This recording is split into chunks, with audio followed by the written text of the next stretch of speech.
বাংলাদেশে মাজার ভাঙ্গার উৎসব চলতেছে। আসলে এদেশে ইসলাম, যে আমরা যে ইসলাম দাবি করতেছি, এই ইসলামটা একমাত্র ওলি আল্লাহ আনছে, কারো বাপে আনে নাই। আপনার বাপে আমার বাপে আনে নাই, আনছে ওলি আল্লাহরা। ওলি আল্লাহদের জন্য আমরা ইসলাম পেয়েছি। আর এই ওলি আল্লাহদের মাজার ভাঙ্গার উৎসব হইতেছে। আপনারা আমাদের কোন ইসলাম শিখাইতেছেন? কোন ইসলাম শিখান? যে ইসলাম হলো শান্তির ধর্ম, এখানে কোনো কারো হিংসা, নিন্দা, বিবাদ নেই।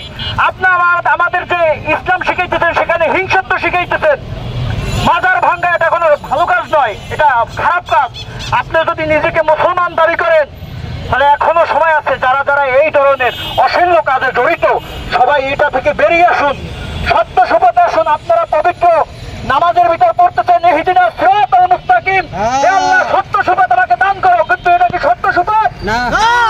সত্য সুপথ যদি পেতে হয়, ওলি আল্লাহ একমাত্র দেখাইছে আমাদের। আর এই ওলি আল্লাহদের মাজার ভেঙে আপনারা কেউ শান্তিতে থাকতে পারবেন না। এজন্য সবাইকে বলি বিনীতভাবে যে ওলি আল্লাহর সত্য সুপথে আমরা আসি, এবং কি সকল বাজে কাজ থেকে অশীল থাকি, এবং কি মাজার রক্ষার দায় সবাই আমরা এগিয়ে আসি।